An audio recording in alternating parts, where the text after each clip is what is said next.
ज्योतिर्लिंग की बात करेंगे, जिसमें हम ये जानेंगे कि हमको श्रीशैलम कैसे पहुंचना है, श्रीशैलम में कहाँ रुकना है, निःशुल्क भोजन प्रसाद कहाँ मिलेगा, श्रीशैलम में कहाँ कहाँ घूमना है, और अंत में ये भी जानेंगे कि श्रीशैलम ज्योतिर्लिंग की दर्शन करने के लिए हमारा कुल खर्चा कितना लग जाएगा। तो दोस्तों बने रहिए मेरे वीडियो में, एक एक करके सारी बातों को विस्तार पूर्वक समझते हैं, जिससे आपको श्रीशैलम ज्योतिर्लिंग की दर्शन करने के लिए सहूलियत मिले। चलिए दोस्तों सबसे पहले बात करते हैं कि श्रीशैलम ज्योतिर्लिंग हम कैसे पहुंचे। दोस्तों श्रीशैलम पहुंचने के लिए आपके पास 3 ऑप्शन है, एक एक करके सारी बातों को हम पॉइंट टू पॉइंट समझते हैं। सबसे पहले अगर मैं बात करूं दोस्तों, अगर आप ट्रेन से आना चाहते हैं तो ट्रेन से आने के लिए आपका जो नियरेस्ट स्टेशन है वो है आपका मरकापुर रोड। दोस्तों मरकापुर रोड से श्रीशैलम की जो दूरी है वो 90 किलोमीटर की है। तो आप जिस भी शहर से आ रहे हैं तो आप मरकापुर रोड तक की आप टिकट करा लीजिए, और मरकापुर उतर कर आप ये 90 किलोमीटर का जो सफर है वो आप बाई बस भी तय कर सकते हैं। तो यहाँ पे अगर मैं बस की बात करूं तो बस की आपकी ऑनलाइन बुकिंग भी होती है। आप इस वेबसाइट में जाके, आंध्र प्रदेश स्टेट बस की वेबसाइट में जाके आप अपना ऑनलाइन बुकिंग करा सकते हैं। अगर मैं यहाँ पे कॉस्ट की बात करूं दोस्तों तो ये आपका 160 रुपए आपका चार्ज लगेगा। तो बेटर ये है कि आप पहले ऑनलाइन बुकिंग करा लीजिए अगर आप मरकापुर तक आ रहे हैं तो। दोस्तों अगर आपको मरकापुर तक की ट्रेन नहीं मिलती है तो दूसरा है आपका ऑप्शन,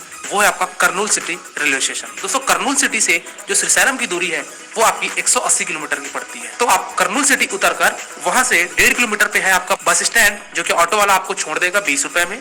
तो वहां जाकर आप बस पकड़िए, और यहाँ की भी जो बस बुकिंग है ये भी आप इसी वेबसाइट में जाके, यानी कि Andhra Pradesh state road transport की बस में आप अपनी ऑनलाइन बुकिंग करा सकते हैं और आप श्रीशैलम पहुंच सकते हैं। दोस्तों ये 180 किलोमीटर का जो सफर है ये आपका 6 से 7 घंटा आपको लगेगा। और वही अगर मैं बात करूं दोस्तों, अगर आप मरकापुर से श्रीशैलम जाते हैं तो आपका लगभग 3 घंटा आपको लग जाता है मंदिर परिसर तक पहुंचने के लिए। तो दोस्तों ये तो था आपका ट्रेन का ऑप्शन। दूसरे ऑप्शन की बात करते हैं दोस्तों, वो है आपका हैदराबाद। दोस्तों हैदराबाद वही यात्री आते हैं जो कि नॉर्थ साइड से आते हैं। अगर आप साउथ से आ रहे हैं तो आपके लिए कर्नूल या फिर आपके लिए मरकापुर बेस्ट है, लेकिन अगर आप बस से सफर करना चाहते हैं या फिर अगर आप हैदराबाद तक आना चाहते हैं तो आपके लिए बेस्ट है हैदराबाद या फिर सिकंदराबाद। दोस्तों यहाँ से आपको डायरेक्ट श्रीशैलम के लिए बस मिल जाएगी, लेकिन इसकी जो दूरी है वो आपकी 230 किलोमीटर की है। तो आप हैदराबाद आइए और हैदराबाद से आप बस पकड़िए। बस का जो किराया है वो आपका 400 रुपए एक व्यक्ति का लग जाता है, और इसकी भी जो बुकिंग होती है वो आपकी Andhra Pradesh state road transport की वेबसाइट में होती है, और साथ ही साथ आप Telangana state road transport corporation की बस बुक कर सकते हैं। और तीसरे माध्यम की बात करूं दोस्तों, वो है आपका फ्लाइट से। दोस्तों अगर आपका जरिया फ्लाइट है तो आपका नियरेस्ट एयरपोर्ट जो है वो है आपका हैदराबाद। तो यहाँ पे हैदराबाद आइए, और हैदराबाद से आपको अगेन बस से आपको ये यात्रा तय करनी पड़ेगी, और ये यात्रा जो है 260 किलोमीटर की है, जो कि आपको बस वाला 10 से 11 घंटा लेगा और आपको श्रीशैलम पहुंचा देगा। चलिए दोस्तों आगे बात करते हैं। हम श्रीशैलम मंदिर के पास पहुंच चुके हैं। अब सबसे बड़ा प्रश्न आता है कि हम श्रीशैलम में रुके कहाँ, ठहराव कहाँ करें।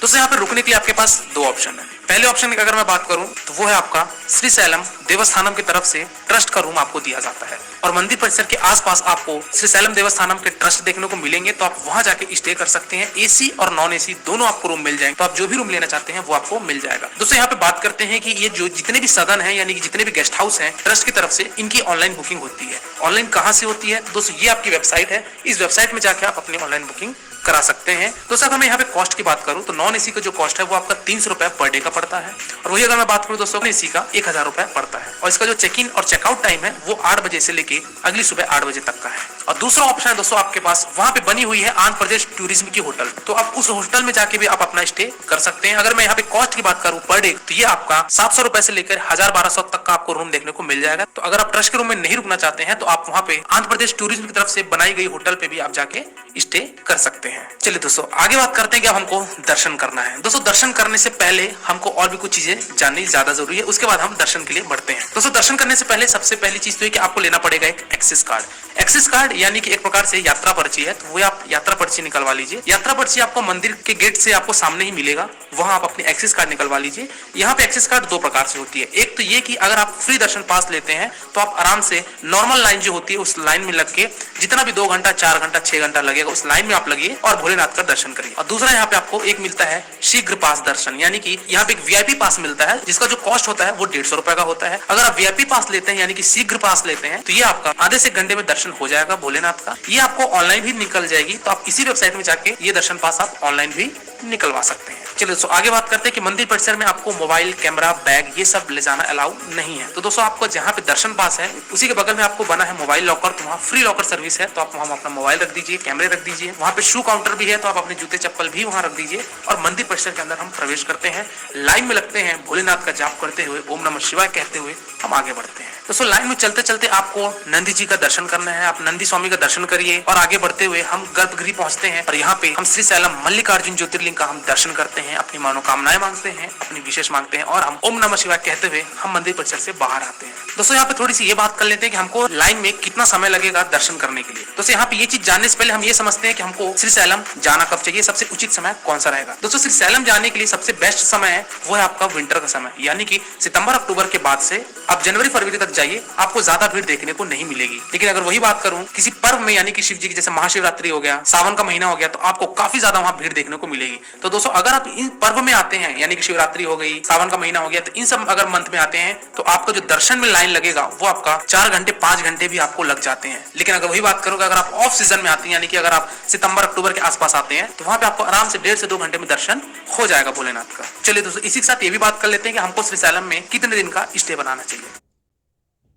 दोस्तों श्रीशैलम 2 दिन सफिशिएंट है, क्योंकि यहाँ पे मल्लिकार्जुन ज्योतिर्लिंग के अलावा और भी बहुत सारे कुछ छोटे छोटे प्ले सफिशिएंट है श्रीशैलम के आसपास जगहों को घूमने के लिए और मल्लिकार्जुन ज्योतिर्लिंग के दर्शन करने के लिए। चलिए दोस्तों अगली बात करते हैं कि अब हमको खाने पीने की क्या व्यवस्था है श्रीशैलम में। दोस्तों हालांकि आपके पास ढेर सारे ऑप्शन तो नहीं है यहाँ पे खाने पीने के लिए, क्योंकि श्रीशैलम एक पर्वत पे बना हुआ है, लेकिन फिर भी आपको यहाँ पे 2 ऑप्शन मिलते हैं। पहले ऑप्शन की अगर मैं बात करूँ दोस्तों, वो है आपका श्रीशैलम देवस्थानम की तरफ से आपको फ्री अन्न प्रसाद भोजन आपको दिया जाता है। दोस्तों वहाँ पे मंदिर परिसर के ठीक बगल में एक बना है अन्न प्रसाद, जो की आपको वहाँ पे फ्री भोजन मिलता है, तो आप वहां जाके भोजन ग्रहण कर सकते हैं। वहां का सुबह का नाश्ता भी दिया जाता है और आपको लंच और डिनर भी दिया जाता है। दोस्तों यहाँ पे टाइमिंग की अगर मैं बात करूं तो 11 बजे से 2 बजे तक आपको वहां लंच दिया जाता है, और वही अगर मैं शाम की बात करूं दोस्तों तो वो आपको 6 बजे से 9 बजे तक डिनर दिया जाता है। तो अगर आप मंदिर ट्रस्ट की तरफ से भोजन करना चाहते हैं तो आप ये जाके फ्री अन्न प्रसाद ग्रहण कर सकते हैं। चलिए दोस्तों दूसरा ऑप्शन है आपके पास वहाँ के प्राइवेट होटल्स, वहाँ के भोजनालय। दोस्तों मंदिर परिसर के कैंपस में आसपास में 1 किलोमीटर के दायरे में ढेर सारे भोजनालय और रेस्टोरेंट देखने को मिल जाएंगे, तो वहाँ जाके आप अपने भोजन कर सकते हैं, जो की एक नॉर्मल कॉस्ट होता है 80 रुपए 100 रुपए में आपको थाली के हिसाब से खाना मिल जाएगा। चलिए दोस्तों आगे बात करते हैं कि हमने भोलेनाथ का दर्शन किया है तो हमको यहाँ पे भोग लगा प्रसाद भी चाहिए। दोस्तों यहाँ पे आपको लाडू प्रसाद मिलता है, यानी कि एक लड्डू प्रसाद मिलता है। लड्डू प्रसाद वहाँ के आप काउंटर में जाके ले सकते हैं। यहाँ पे जो लाडू का जो रेट है वो आप यहाँ पे स्क्रीन पे देख रहे हैं, अलग अलग यहाँ पे रेट है। 15 रुपए वाली भी है, 5 रुपए वाली भी है और 60 रुपए वाली भी है। तीनों का महत्व अलग अलग है। प्रसाद वही है, सब भोलेनाथ का ही प्रसाद है, तो आप जो भी प्रसाद चाहते हैं आप वो प्रसाद वहाँ ले सकते हैं। चलिए दोस्तों अगली बात करते हैं कि अब हमको श्रीशैलम में मल्लिकार्जुन ज्योतिर्लिंग दर्शन करने के बाद और कौन कौन से स्थान पे घूमना है। सबसे पहला स्थान है आपका पाताल गंगा। पाताल गंगा दोस्तों कहने का मतलब है वहां पे घाट बना हुआ है कृष्णा नदी के पास, तो हमको वहां जाना है और कृष्णा नदी में डुबकी लगाना है और स्नान करना है। पाताल गंगा कैसे पहुंचेंगे उसकी बात करते हैं। दोस्तों मंदिर परिसर से 1 किलोमीटर की दूरी पे आपका पाताल गंगा का सीढ़ी मिलेगा, जो कि आपको घाट तक लेके जाएगा। तो यहाँ पे घाट पे जाने के लिए आपके पास 2 ऑप्शन है। पहला ऑप्शन ये कि आप सीढ़ी के माध्यम से चले जाइए, 650 सीढ़ी है, तो वो सीढ़ी आप उतर कर नीचे घाट पे जा सकते हैं और वापस आ सकते हैं। और दूसरा ऑप्शन दोस्तों आपके पास रोप वे का। दोस्तों वहाँ पे रोप वे बना हुआ है, 65 रुपए लगता है एक व्यक्ति का जाने और वापस आने तक का। तो वहाँ आप कृष्णा नदी में स्नान करिए और कुछ समय वहाँ बिताइए। अगर आप बोटिंग में इंटरेस्ट है तो आप बोटिंग करके वहीं कृष्णा नदी पे बना हुआ है डैम, और उस डैम पे चलता है हाइड्रो पावर प्लांट, तो वहां भी जाके आप बोटिंग करके ये सारी चीज घूम सकते हैं। बोट वाला आपसे 50 रुपए शुल्क लेगा और आपको वो डैम का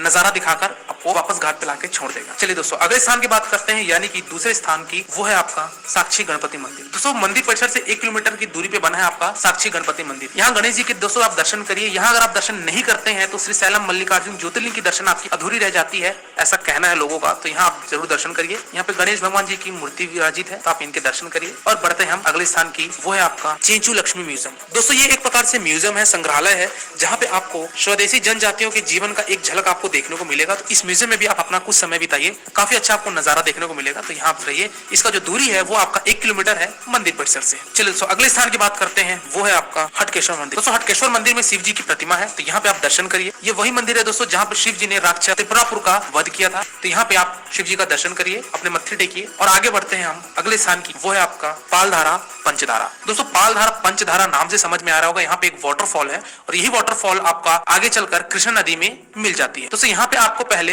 160 सीढ़ी ऊपर चढ़ के जाना पड़ेगा। यहाँ पे आपको नजारा मिलेगा, वहाँ पे आप फोटोशूट भी करवा सकते हैं अगर आप फोटोशूट में इंटरेस्ट रखते हैं। ये मंदिर परिसर से आपका 5 किलोमीटर की दूरी पे पड़ता है। चलिए दोस्तों आखिरी स्थान की बात करते हैं, जो कि मंदिर परिसर में ही हमारा, वो है आपका ब्रह्मरामा जी का मंदिर। दोस्तों इस मंदिर में माता सती का यहाँ पे गर्दन गिरा था, जो कि ये 51 शक्तिपीठों में एक शक्तिपीठ भी है।